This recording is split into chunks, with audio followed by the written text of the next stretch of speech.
سراويت مكلخال إثيوبيا ناب تجري سفيح متنخرات مجبر عب زغصل زلوان عب كلات إثيوبيا عبي سقات تام مقدام كم زمرت حبير لهم نعدي ستاندرد رؤيتهم ذهب نبرتي عب قرباوان حيلات ستا فيدرال كابستفرال لكبابيتات بخفيل يكون ملؤ بملؤ مسحبهم عب نبرتي لعد سكفتات ستا كم زلو غليزم نبرتي استفرال كلات حيلات فيدرال عسكر ملوز نبرم كبابيتات قديفهم موصوم حزبي ناب كبير شاولتكم زودغم غليزم لي الى اتا منچيم زيرما مستي عب تجراي زكاير زلو وطري تتحيزم ناب سمين كفالات تهاجر زغبر زلم داغم وفارات سراويت صعبو زمص كم زخونه يملكيتم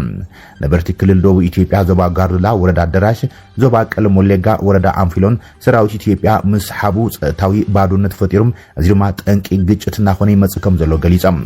ሪፖርተራት AFP ወንት ማሳሊ ወታደራዊ መንቀሳቀሳትን አብ ምስትግራይ ዝዳው ከባቢያት ስጋት ኩናትን ከም ዘሎ አረጋጊጾም ቅድመ ሓደ ሰሙን ኃይልታት ፌደራል ካብ ተኸባቢ ካብ ዝወጹን እንደሓር ኣብ መንጎ ተናሕናሕቲ ጉጅለታት ተኸባቢ ዝፍጠር ዘሎ ግጭት መሊሱ ከም ስር ዓለም ነበርቲ ወረዳ ደራሽ ተዛሪቦም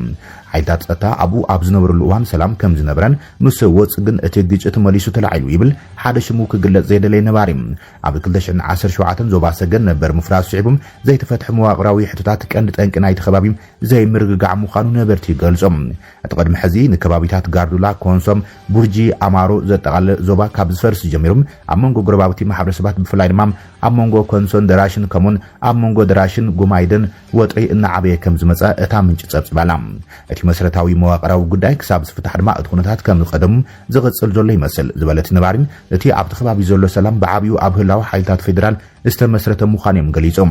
بتماثالي اب زوبا قلم وليغا ورداتات سايون انفيلون نبرتين ادي ستاندرد ابزها وحبريتام مناسي بحيلنا ابو وتادرو حيلين ممرمال وفري كايد كمزلون احرتات حيل مكلخال بخبد اصوات تعجبهم ناب كلل غامبيلا يغعزو كمزلون غليصم اب اوراد بحيلات صتا سفطر لوت سيبو سفطر سغات اب غل كبابيتا دمام عمستي نغونصتات اسعيبو ليلم نبرت تخبابن ابالات بايتو وكلت حزبن نادي ستاندرد ابزها وحبريتام اب كل تورداتات زوبا مو بستفلاليو بستفتر ግጭት بوحدم 15 ሰባት كموتون كلهم بزحات كالو دما قصيلم يلام سبسلطانت ግጭት بناي دوبات مسحابن نوح وان صنحه اب منغو محبرسبات صنحه وطرن استبغس مخان بمحبار ات ግጭት نمكلخال عبد خباب ناي تابادونت مهلاو ابركوتو زغبررو احمخان غليصم عبد غراي سفيح وتهدرا متخاب اناغاطمه يزلم مسرت صبصاب AFP سراويت مكلخال هاجر ኢትዮጵያን حيلታት ትግራይ ናብ ዶባት ከባቢያት ይጉዕዙ በመላም ሓደጋ ኩናት ይውስኽ መላውን ዲፕሎማሲያዊ ምንጭታት በመጥቃስ አጣዊሱ ጸብጽ ይበላም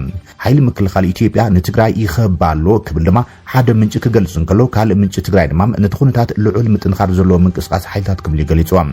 ማሕበረሰብ ዓለም ነቶም ኣብቲ ግጭት ዘሎ ወገናት ጸውጢ በመግባር ፍልያቶም ብዘተክፈትሑን እንተዘይ ቀጽል ድማ ሓደጋ ኩናት ክውስኽ ክብልም እቲ ምንጭ ወሲኹ ገሊጾም ኣብ ክልል ኣምሓራ ዞባ ሰሜን ወሎ ከተማ ቆቦ ነበርቲ ወጥር ናውስኻ ከም ዝመጸን ኃይልታት ፌደራልን ክልልን ናብታ ከተማ ምእታዎም ገሊጾም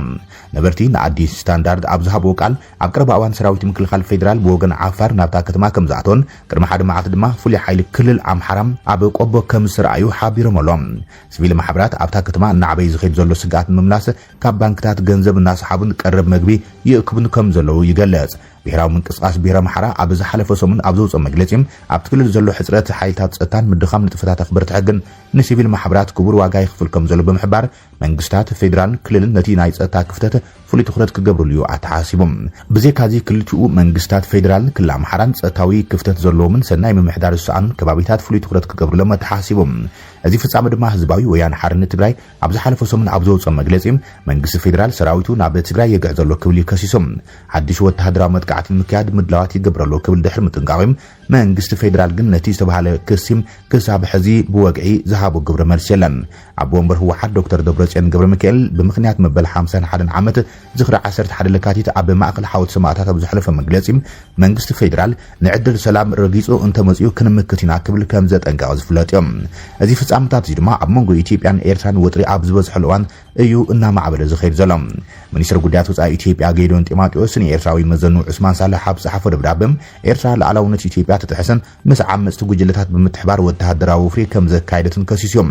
ስለዚ ሓይልታት ኤርትራ ብቁልጡፍ ካብ መሬት ኢትዮጵያ ክወጽ ይጸውዖም ኤርትራ ድሕሪ ክልተ መዓልቲ መልሲ ዝሃበትሉ ኮይና ኢትዮጵያ ሰራዊት ኤርትራ ኣብ መሬት ኢትዮጵያ ይንቀሳቀሰሉ ዝብል ዘቕረበቶ ከሲም ሓሶትን ዝተፈብረኽን ብምባልያን ጽጋቶም ነዞም ዝምዕብሉ ዘለዉ ኩነታት ስጋት ጸጥታ ስዒብ ድማ ዓቕሚ ቴክኖሎጂ ብኣግባቡ ምጥቃም ኣገዳሲ ምዃን ሰራዊት ምክልኻል ብመገዲ ሓይሊ ኣየር ኣቢሎም ኣብ ዝለዓለ ድልውነት ክቆሙ ተኣዚዘሎም ቀድማ ሚኒስትር ኢትዮጵያ አብይ አህመድ ንሰራዊት ምክልኻል ሃገርን ላዕለዎት መራሕቲ ጸጥታን ከምኡን ሓይሊ ኣየርን ብዝምልከት ፍሊ ዝበለ መምርሒ ሂብዎም ኣሎም እቲ መምርሒ ኣብ ውሽጥን ወጻን ዘለዎ ቡድኖታት ጸጥታ እናዓበይ ይኸይድ ብምህላም ኣብ ዙርያ ርእሰ ከተማ ኣዲስ ኣበባ ክረኣዩ ዝኽእሉ ምንቅስቓሳት ዕጡቓት ንምዕጋቱን ዝኾነ ዓይነት ስጋት ጸጥታን ከይፍጠርን ሰራዊት ምክልኻል ኣብ ዝለዓለ ድልውነት ዶ ክብል እዩ ኣዚዙ ተባሂሉ ዘሎም ከምኡን ኣብ ደቡባዊ ከባቢታት ዝተረኣዩ ምንቅስቓሳት ንምቆጻርን ሓይሊ ኣየር ኣብ ዝለዓለ ድልውነት ዶ ክብልን ንኣስጋኣቲ ዝኾኑ ጸጥታ ስጉምቲ ክወስድን ትእዛዝ ከም ዝተዋሃበ እዩ ተገሊጹ ዘሎ በዚ ድማ ኢትዮጵያ ዘለዎ ዓቕሚ ድሮን ሓይሊ ኣየርን ተጠቂማም ኣብ ዶባት ከባቢታትን ከምኡን ኣብ ውሽጢ እቲ ሃገር ከጋጥሙ ዝኽእሉ ናይ ዕጥቂ ምንቅስቓሳት ድማ ብሓይሊ ኣየር ተጠቂማ ናይ ምክልኻል ስጉምታት ክትወስድ ከም ትኽእል እዩ ተገሊጹ ዘሎ እዚ ከምዚ ኢሉ እንከሎውን ብወገን ምዕራብ ትግራይ ሓይሊ ምክልኻል ኢትዮጵያ ግዙፍ ዝተባሃለ ምጥንኻር ሓይሊ ይገብር ከም ዘሎ ተሰሚዖም ኣብ ምዕራብ ትግራይ ዝተኣኻኸብ ዘሎ ሓይሊ ሰራዊት ኢትዮጵያ ሰፋሕቲ ምድላዋት እናገበረ ከም ዘሎ እዩ ካብቲ ከባቢ ዝወጽእ ዜና ምልክት ዘሎ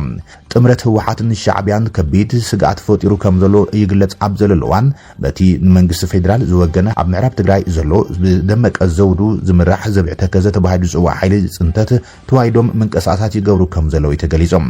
ካብ ወለጋ ዝመጸ ምዕራብ እዚ ልዕሊ ክልተ ኮራት ዝሓዘ ኮይኖም ምንቅስቓስ ኮራት 401 402 ዝጽውዑ ኮራት ብ5 ለካቲት ወርሒ 6 2018 ዓመት ምረት ኣብ ከባቢታት ተረካንን ባዓኸርን ሰፊሮም ከም ዘለው እቲ ዜና መልኪተሎም ምትእኻብ ሰራዊት ምክልኻል ብወገን ምዕራብ ትግራይ ኣዝዩ እናተጠናኸረ ይኸይድ ከም ዘሎዮም እቶም ፍልፍላት ገሊጾም ተወሳኺ ክፍላት ሰራዊት መበል 50-70 ሜካናይዝድ ክፍላት ሰራዊት ኣብ ዳንሻ ባዓኸርን ተረካንን ሰፊሮም ከም ዝርከቡን ዓቕሚ ኣጽዋር እዚ ግንባር እዚ ብርክት ዝበለ ከቢድ ኣጽዋር ዝተዓጽቐ ምዃኖም እቶም ፍልፍላት ገሊጾም ኣሎም ኣብዚ ሕዝዋን ኣብ ዞባ ምዕራብ ትግራይ ሰራዊት መንግስቲ ኢትዮጵያ ሰፋሕቲ ወተሃደራዊ ወፍርታትን ከምኡን ምንቅስቓሳትን የካይዱ ከም ዘሎም ካብቲ ከባቢ ዝወፀ ዜና ኣመልኪተሎም